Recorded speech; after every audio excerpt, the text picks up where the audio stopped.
Hello everybody, कैसे हैं सब? अच्छे हैं? चलिए जी, बहुत बढ़िया। तो चलिए बच्चों, आज आपका वेलकम कर रहे हैं आज की क्लास में। और आज की जो हमारी क्लास है वो है एक्सरसाइज 3.1 का सॉल्यूशन। मैट्रिक्स की फर्स्ट एक्सरसाइज जो है उसको हम सॉल्व करने वाले हैं आज, एनसीईआरटी की, है ना।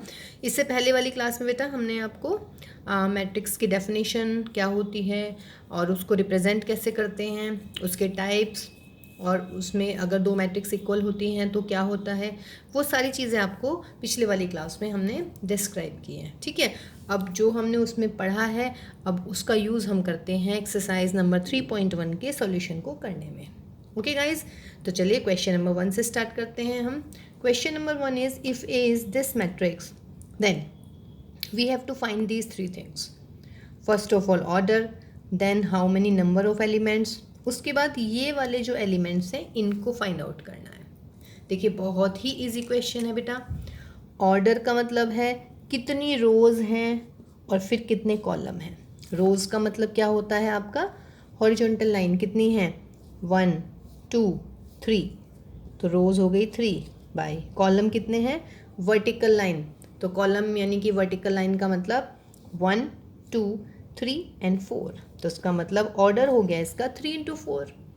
उसके बाद नंबर ऑफ एलिमेंट्स कैसे निकालते हैं, ऑर्डर की मल्टीप्लाई करके लिख देते हैं, तो 3 into 4 यानी कि number of element will be what, 12। कितने एलिमेंट दिख रहे हैं इस मैट्रिक्स में, आपको काउंट भी कर लीजिएगा, 1 2 3 4 5 6 7 8 9 10 11 12, मतलब जो ऑर्डर होता है उसकी मल्टीप्लाई कर लेते हैं, वो आपके पास में नंबर ऑफ एलिमेंट्स आ जाते हैं। अब कह रहे हैं A13, तो 1 3 का मतलब है first row and third column. तो देखिएगा ये रहा मेरा फर्स्ट रो और थर्ड कॉलम क्या है, 1 2 3, ये रहा थर्ड कॉलम, तो इसका मतलब A13 कितना आएगा, 19। उसके बाद A21 का मतलब second row and first column, तो ये सेकंड रो हो गई और फर्स्ट कॉलम ये हो गया, तो इसका मतलब क्या आया आंसर, 35। 3 का मतलब थर्ड रो में थर्ड कॉलम वाली एंट्री देखनी है, तो थर्ड रो 1 2 थर्ड, ये होगी मेरी थर्ड रो। थर्ड रो में थर्ड कॉलम की एंट्री 1 2 3 यानी कि माइनस के 5। A24 means second row fourth column, तो ये रहा मेरा सेकेंड रो, इसमें फोर्थ कॉलम 1 2 3 4, ये हो गया मेरा फोर्थ कॉलम, तो answer will be what, 12। A23 second row का थर्ड कॉलम, तो this is my second row and third column is 1 2 3, this is, यानी कि आंसर विल बी व्हाट, 5/2। तो देखिए है ना कितना इजी क्वेश्चन बेटा, ठीक है। देखिए बेटा क्वेश्चन नंबर सेकंड में कह रहा है if a matrix has 24 elements then what are the possible orders of this matrix, and further if it has 13 elements then what will be the order.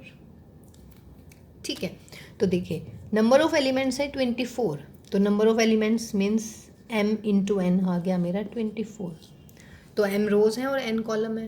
कहने का मतलब मुझे दो एलिमेंट ऐसे ढूंढने हैं जिनके मल्टीप्लाई 24 आए, वेरी सिंपल है ना। अब दो एलिमेंट कौन कौन से हो सकते हैं, एक तो 1 इंटू 24 हो गया, एक 24 इंटू 1, तो ये ऑर्डर हो गया। इसमें एक रो और ये 24 यानी कि 24 कॉलम्स, इसमें 24 रोज एंड 1 कॉलम। और कौन से दो एलिमेंट हैं जिनकी मल्टीप्लाई 24 आती है बेटा, 2 इंटू 12, 12 इंटू 2, फिर 3 into 8, 8 into 3, then 4 into 6 and 6 into 4। ये हो गए मेरे पॉसिबल ऑर्डर्स, यानी कि 8 ऑर्डर बन गए हैं हमारे मैट्रिक्स के, यानी कि 8 मैट्रिक्स जो हैं 24 ऑर्डर की बन सकती है ना। मतलब कि ऑर्डर, सॉरी मैट्रिक्स को कितने बना लीजिएगा आप, सिर्फ a matrix has, if a matrix has 24 elements then the possible orders of the matrices are these, इसके अलावा तो नहीं होता ना। ठीक, आगे कह रहा है इफ इट हैज़ 13 एलिमेंट्स, और अगर सपोज कीजिए 13 एलिमेंट है तो पूछ रहे हैं कि व्हाट आर द ऑर्डर्स। देखिए 13 है मेरा प्राइम, तो 13 इंटू 1 होगा या फिर 1 इंटू 13 होगा, इसके अलावा और कोई ऑर्डर नहीं बनेगा मैट्रिक्स का। 13 why, because 13 is a prime number. देखिए अगर 13 इंटू 1 है यानी कि कितने कॉलम है इसमें, 1, इस मैट्रिक्स को हम क्या बोलते हैं, कॉलम मैट्रिक्स, और 1 इंटू 13 ऑर्डर, तो उसका मतलब इसमें रो कितनी है, 1, जब रो 1 होती है तो हम उस मैट्रिक्स को क्या पढ़ते हैं, रो मैट्रिक्स। तो ये रो मैट्रिक्स है, ये हमारी कॉलम मैट्रिक्स है। टाइप्स मैंने पिछला लेक्चर है उसमें हमने बिल्कुल अच्छे से डिस्क्राइब किए हैं बेटा, तो उसको आप देखिएगा बिल्कुल। ठीक, अगला क्वेश्चन है question number 3। In a matrix 18 elements, then what are the possible order it can have.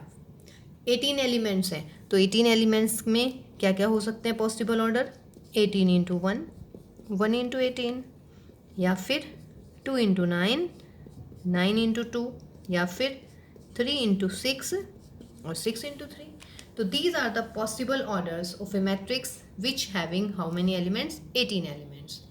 Further he is saying what if it has 5 elements. If there are 5 elements then what are the possible orders. 5 is again prime number, तो या तो 5 by 1 बनेगा या 1 by 5, ये आपके दो possible order बनेंगे। यानी कि जो हमारे प्राइम नंबर का ऑर्डर यदि प्राइम नंबर्स होते हैं हमारे number of elements in a matrix, तो सिर्फ दो मैट्रिक्स बन सकती हैं, यानी कि दो ऑर्डर की मैट्रिक्स बन सकती हैं, और वो या तो रो मैट्रिक्स होगी या फिर वो कॉलम मैट्रिक्स होगी। क्लियर है ये वाली बात। If number of elements in a matrix are prime then the possible orders of the matrices are only 2, या तो जो भी आपके पास एलिमेंट्स है दैट इंटू 1 या फिर 1 into that element. Okay guys, तो देखिए 3 क्वेश्चंस डन। देखिए बेटा क्वेश्चन नंबर 4 हमें कह रहे हैं कि constructed 2 by 2 matrix whose elements are given by this a is equal to a i j. First part में है if a i j is equal to I plus j का whole square upon 2। Construct a matrix है ना, एक matrix बनानी है, कैसे order की, 2 by 2 की। तो पहले हम मैट्रिक्स बना लेते हैं 2 by 2। तो 2 by 2 का मतलब क्या हुआ, 2 रोज एंड 2 कॉलम। तो 2 रोज का मतलब एक यहाँ पे एलिमेंट, एक यहाँ पर, एक यहाँ पर, एक यहाँ पर, ऐसे बनेगी। अब अगर इनका नाम लिखना चाहूँ तो ये क्या है, फर्स्ट रो फर्स्ट कॉलम, इसका मतलब A11। ये क्या है, फर्स्ट रो सेकंड कॉलम, इसका मतलब A12। ये वाला कौन सा एलिमेंट है, सेकंड रो फर्स्ट कॉलम, और बच्चों ये वाला कौन सा एलिमेंट है, सेकंड रो सेकंड कॉलम। तो ये हमारी मैट्रिक्स बन गई है। अब हम ये वाले एलिमेंट्स निकाल देते हैं। कहने का मतलब पहले मैं निकालूंगी A11। तो देखिए मेरे पास AIJ है, मुझे निकालना है A11। Means what I have to do, i को किससे रिप्लेस करूँगी 1 से, और जे को भी किससे रिप्लेस करूँगी 1 से इधर। तो क्या हो जाएगा 1 + 1 का whole square upon 2, that is 4 upon 2। इसका मतलब कितना आया 2।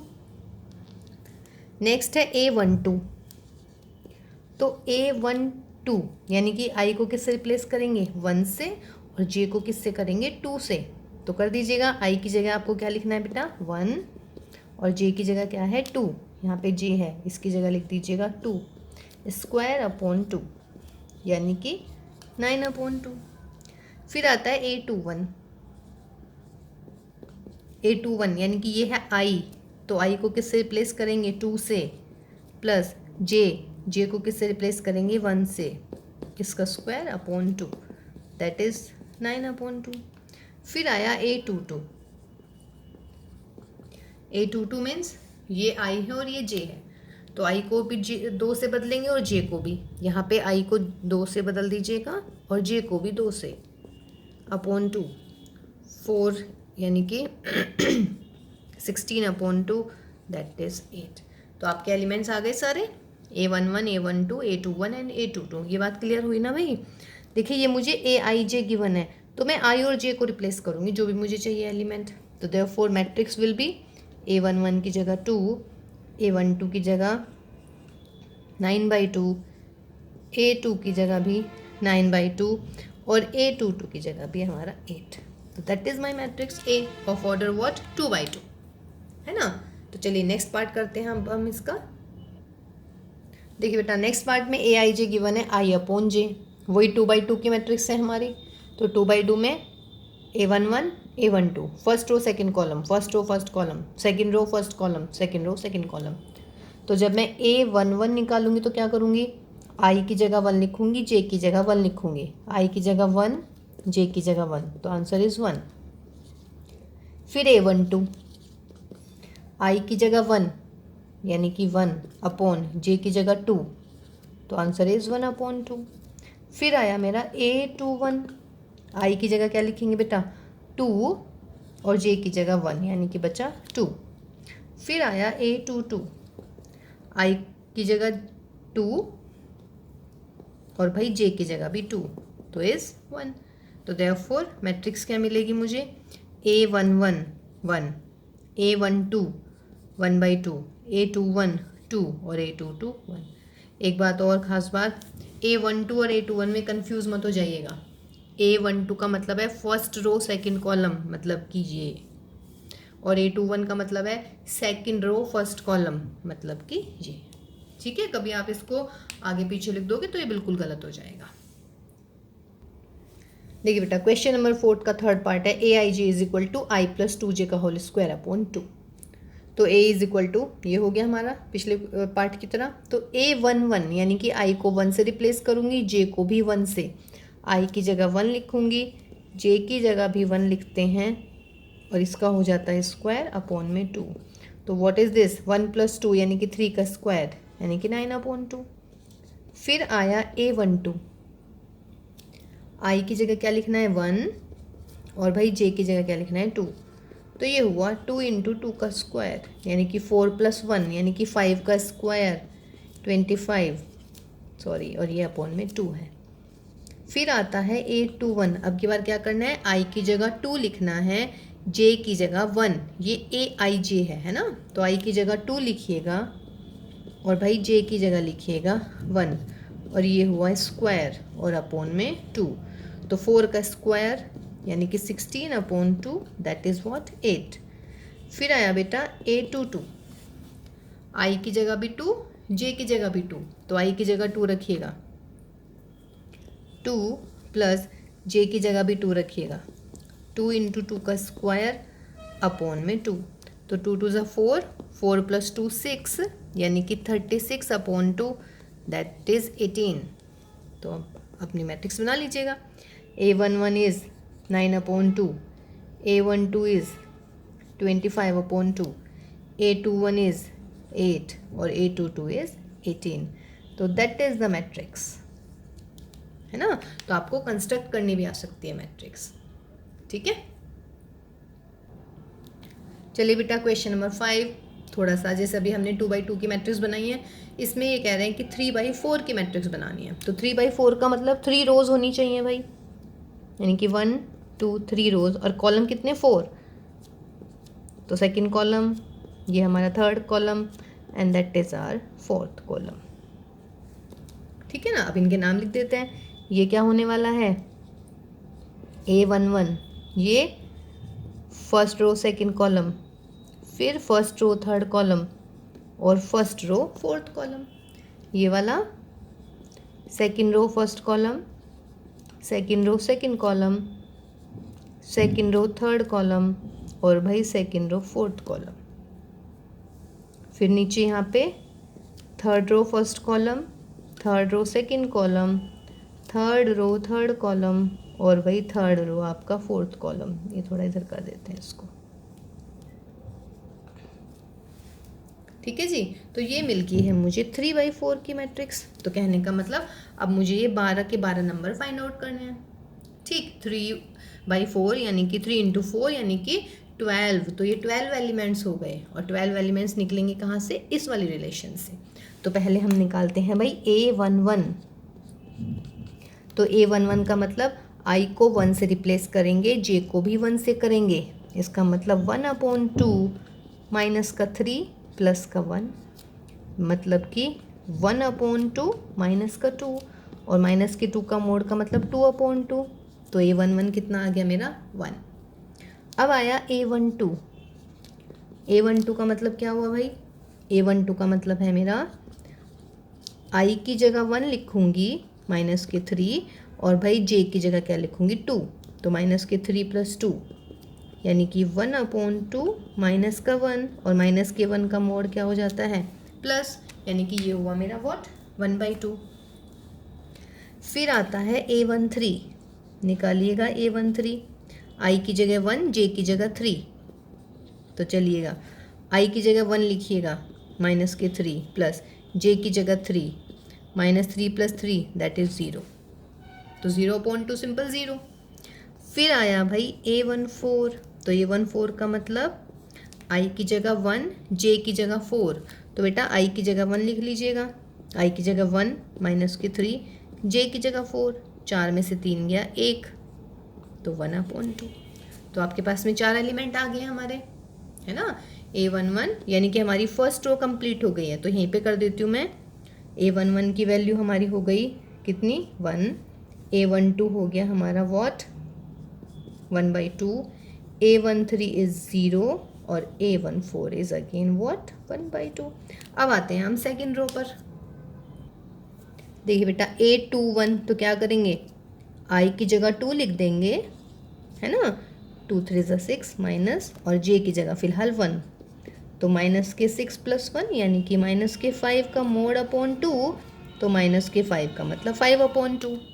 फिर आता है आपका व्हाट A22, i की जगह भी 2 j की जगह भी 2, तो i की जगह रखिएगा 2, यहाँ पे चेंज कर रही हूँ मैं, तो माइनस के 6 प्लस के 2 दैट इज़ माइनस के 4/2, 4/2 यानी कि 2। फिर आया A23, i की जगह 2, यहाँ पे 2 रखेंगे और j की जगह 3, तो दैट इज़ माइनस के 3 का मोड अपॉन 2 मीन्स 3/2। फिर आता है A24, i को किससे रिप्लेस करेंगे 2 से, तो माइनस के 6 प्लस j की जगह क्या लिखना है 4, तो यानी कि माइनस के 2 का मॉड, और ये आ गया आपका 2/2 दैट इज़ 1। तो ये आपकी सेकेंड वाली रो भी कंप्लीट हो गई है। तो चलिए A21 की वैल्यू रख देते हैं। A21 आया मेरा 5/2, A22 आया मेरा 2, और बेटा A23 आ जाता है हमारा 3/2, और A24 आ गया हमारा व्हाट दैट इज़ 1। अब आती है हमारी व्हाट थर्ड रो, यानी कि ये वाले एलिमेंट्स। देखिए A31 i को रिप्लेस करेंगे हम 3 से, यानी कि माइनस का 9 हो जाएगा, और j हो गया मेरा माइनस का 1, तो माइनस 9 प्लस 1 माइनस के 8 यानी कि 8/2 डायरेक्ट लिख रही हूँ 4। फिर बेटा A32 i को रिप्लेस करेंगे 3 से, वही 9 आ जाएगा, और j को रिप्लेस करेंगे 2 से, माइनस के 7 मॉडुलस के अंदर है, तो 7/2। A33 i को तो 3 से ही रिप्लेस करना है, और ये प्लस का 3, तो माइनस के 6 यानी कि 6/2 दैट इज़ 3। फिर आ जाएगा A34 यानी कि 1/2, i को 3 से रिप्लेस कीजिएगा, माइनस के 9 और j को 4 से, माइनस के 5 यानी कि 5/2। तो बेटा इनकी वैल्यूज़ रख लीजिएगा। तो देखिए आपके पास 3/4 की मैट्रिक्स तैयार हो गई है, ठीक है। देखिए बेटा इसका सेकंड पार्ट है aij is equal to 2i minus j, 3/4 की ही मैट्रिक्स का हमें कंस्ट्रक्ट करना था, है ना। तो इसको हम डायरेक्ट करते हैं। A11 का मतलब i को किससे रिप्लेस करेंगे 1 से, और j को भी 1 से, तो 2 × 1 यानी कि 2 - 1 1।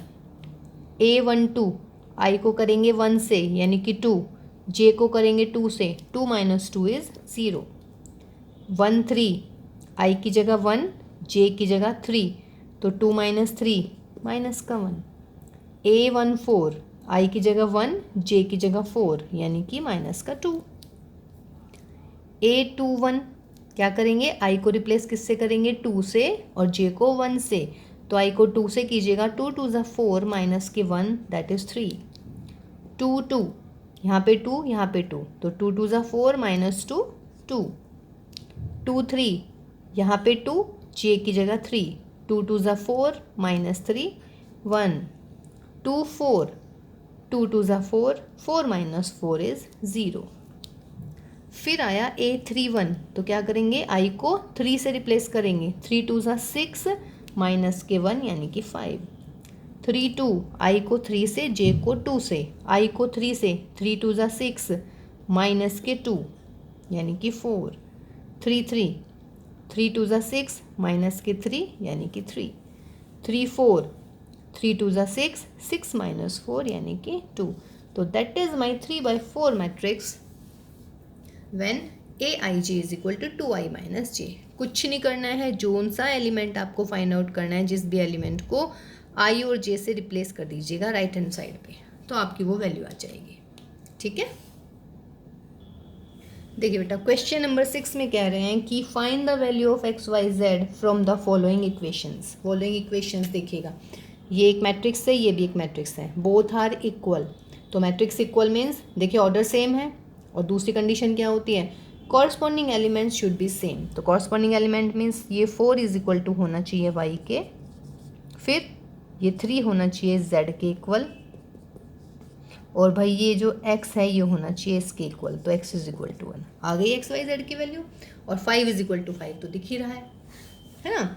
इसमें आइएगा, ये इसका फर्स्ट एलिमेंट है a11 यानी कि x प्लस वाई, इधर ये b अगर मान लूँ तो b11 that is equal to 6, 2 is equal to 2 तो है ही, 5 plus z is equal to 5 आ जाएगा, 5 plus z is equal to 5, और भाई x y is equal to 8।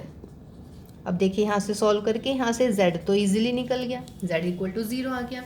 अब ये दो इक्वेशंस हैं, इनको हम सॉल्व कर लेते हैं। यहाँ से x की वैल्यू निकाल देते हैं 6 minus y, because x plus y is 6, तो y is 6 minus x, value रख लीजिएगा इसमें, x into 6 minus x is equal to 8, तो 6x minus x square is 8। सारा सवाल एक तरफ, और फैक्टर हो गए 4 और 2, तो x माइनस 4 और भाई x माइनस 2 इक्वल टू 0। तो x की वैल्यू या तो 4 आ गई या फिर 2 आ गई। अब x की वैल्यू यदि यहाँ पे 4 रखते हैं तो y 2 आ गया, और भाई यदि x की वैल्यू 2 रखते हैं तो y आ गया मेरा 4, है ना। तो x y z की वैल्यू क्या लिखेंगे आप, आंसर 2 आ जाएंगे। x की वैल्यू यदि 4 है तो y 2 है, z तो 0 ही है, और यदि बेटा x की वैल्यू 2 लिखूंगी तो y 4 है, और x z तो हमारा है ही 0। तो ये दो आंसर्स आ गए इस क्वेश्चन के। देखिए बेटा थर्ड पार्ट में ये भी एक मैट्रिक्स है, ये भी एक मैट्रिक्स है, तो कॉरस्पॉन्डिंग एलिमेंट आर सेम, यानी कि x plus y plus z is equal to 9, दूसरा एलिमेंट इसका x plus z is equal to 5, और फिर y plus z is equal to 7। यहाँ से x वाई जेड की वैल्यू निकालनी है, तो मैं क्या करूँ, y प्लस जेड की जगह 7 लिख देती हूँ इसमें, तो क्या मिलेगा, x plus 7 is equal to 9, यानी कि x is equal to what 2, x is equal to 2 यहाँ पर रख दीजिएगा, तो x प्लस जेड इज 5, तो z is equal to 5 minus यानी कि 2 दैट इज 3, और बेटा z अब यहाँ पे रख दीजिएगा, तो y plus 3 is equal to 7, तो y is equal to what 4। ठीक है ना। तो देखिए यहाँ पे y प्लस जेड को रिप्लेस कर देते हैं, जैसे भी आप इजी सॉल्व करना चाहें, जैसे आपका मन करे, बट सॉल्यूशन होना चाहिए, बिल्कुल सही होना चाहिए। 3 वेरिएबल्स हैं, 3 इक्वेशंस हैं। Question number 7 is this, find the value of ABCD from this equation. देखिए एक बात और, मैंने कहा है find the value of ABCD। कभी कभी ऐसा हो सकता है वो पूछ सकता था कि find the value of A plus B plus C plus D, जैसे अभी हमने जो पीछे क्वेश्चन किया है क्वेश्चन नंबर 6, उसमें वो XYZ के बजाय ये पूछ सकता था कि find the value of x plus y plus z या x प्लस वाई। तो प्लीज़ ध्यान से क्वेश्चन पढ़ लीजिएगा, ऐसा नहीं है कि क्वेश्चन आपने मिस रीड किया और गलत हो गया। ठीक है, चलिए तो कंपेयर कर लेते हैं। फर्स्ट एलिमेंट यहाँ पे फर्स्ट एलिमेंट यानी कि a minus b is equal to minus का 1, ये वाला एलिमेंट इसके इक्वल यानी कि 2a minus b is equal to 0, ये वाला एलिमेंट इज इक्वल टू 5 यानी कि 2a plus c is equal to 5, और भाई 3c plus d is equal to what 13। अब देखिएगा इन दोनों को a और b के लिए सॉल्व कर लेती हूँ, तो a की वैल्यू आ जाएगी, a की वैल्यू यहाँ रख दूँगी तो c आ जाएगा, c की वैल्यू यहाँ रख देंगे तो d आ जाएगा, a की वैल्यू यहाँ पे रख देंगे तो b आ जाएगा। तो चलिए इन दोनों को सॉल्व कर लेते हैं। जब मैं सब्ट्रैक्ट करूँगी तो माइनस का a मिलेगा, ये माइनस होएगा, ये प्लस हो जाएगा, ये कट जाएगा, -1, तो a is equal to 1। a की वैल्यू यहाँ पे रख लेते हैं, तो 1 minus b is equal to minus के b इज -2, तो b is equal to what 2। a की वैल्यू बेटा इसमें रख लेते हैं, तो 2 into 1 plus c is equal to 5, तो 5 माइनस 2 दैट इज c, तो c हो गया 3। c की वैल्यू यहाँ रख लेते हैं भाई, 3 इंटू 3 प्लस के d इज इक्वल टू 13, तो 9 प्लस d इज़ 13, तो d इज इक्वल टू 4। आ गया ना, a की वैल्यू भी, b की वैल्यू भी, c की वैल्यू भी और d की वैल्यू भी, है ना इजी। तो ये हुआ हमारा इक्वालिटी ऑफ मैट्रिक्स के questions.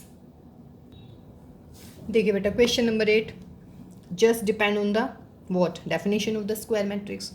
If A is equal to aij m by n is a square matrix if m is less than n, m is greater than n या m is equal to n या फिर none। Square matrix कब होती हैं? जब रोज and columns are same. इसका मतलब answer is सी, यानी कि when m is equal to n। देखिए बेटा कह रहे हैं क्वेश्चन नंबर 9 में कि which of the given values of x and y make the following pair of matrix equal। ये दो मैट्रिक्स हैं जो हमने इक्वल कर दिए हैं।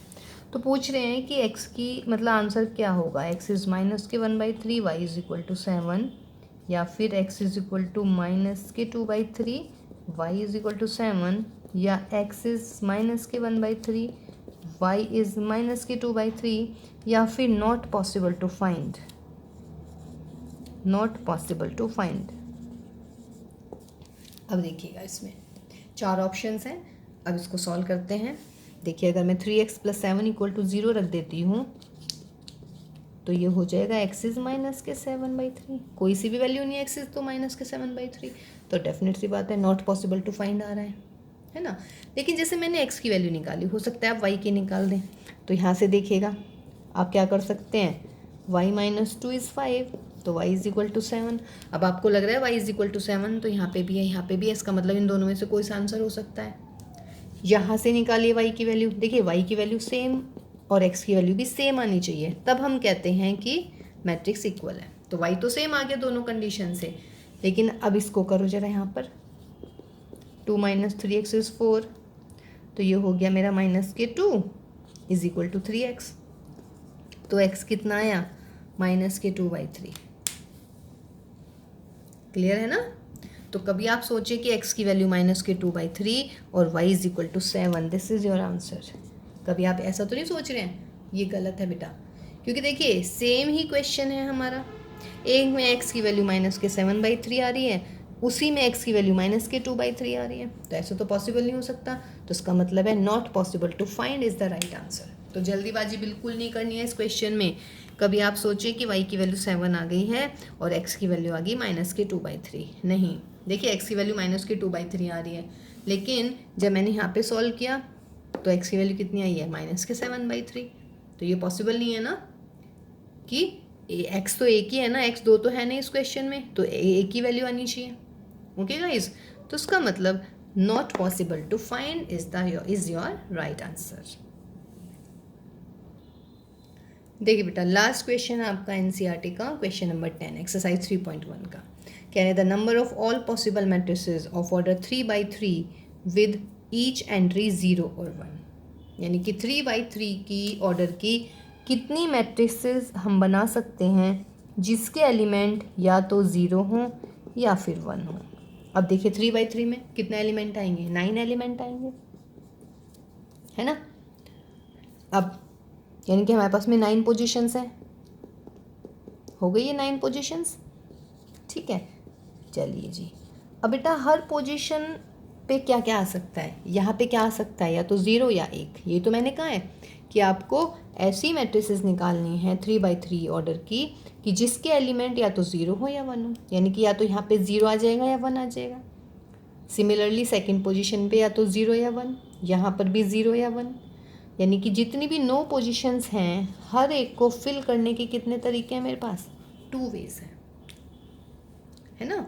तो देखिए याद रखिएगा कि अगर मेरे पास में है कितनी n पोजीशंस हैं, यानी कि n प्लेसेस हैं, और उन सारी n प्लेसेस को फिल करने के मेरे पास में m वेज हैं, तो मेरा जो फॉर्मूला होता है total number of possibilities that is m⁻n, है ना। ये आपने याद रखना है। अगर वेज और पोजीशंस मुझे पता है तो m⁻n मेरा फॉर्मूला होता है। m है मेरे पास में वेज, है ना। तो कितने वेज थे बच्चों यहाँ पे मेरे पास में, 2 वेज हैं। पोजीशंस कितनी है, 9, तो 2 की पावर 9, यानी कि आंसर आ जाएगा 512। ठीक है, इसको परमुटेशन कॉम्बिनेशन से भी आप देख सकते हैं। कैसे, यहाँ पे क्या आ सकता है इस प्लेस पे 2, इस वाले प्लेस पे भी कितने एलिमेंट आ सकते हैं? 2। इसको फिल करने के 2। 9 पोजीशंस हैं, 1 2 3 4 5 6 7 8 9, हर एक को फिल करने के 2 2 2 2 2 तरीके। तो उसका मतलब कितना आएगा आंसर? 2 की पावर 9। ठीक है ना। अब देखिएगा इस पे बेस्ड क्वेश्चंस और भी हैं बेटा, कुछ और इम्पोर्टेंट क्वेश्चंस हैं, कंस्ट्रक्शन के भी इम्पोर्टेंट क्वेश्चन हैं, है ना। और जो ये वाला जो फॉर्मूला है ना m⁻n वाला, इस पे बेस्ड भी कुछ इंपॉर्टेंट क्वेश्चंस हैं। ठीक है, तो फिलहाल अभी आज एनसीईआरटी को आज हमने 3.1 वाली कंप्लीट की एक्सरसाइज। तो हम किसी नेक्स्ट वाली क्लास में वो जो कुछ इंपॉर्टेंट क्वेश्चंस हैं अदर देन एनसीईआरटी वो भी करेंगे। ठीक है गाइज, तब तक आप इन क्वेश्चन की प्रैक्टिस कीजिएगा और अपना सब ध्यान रखिएगा। Take care all of you बच्चों, एंड बाय बाय।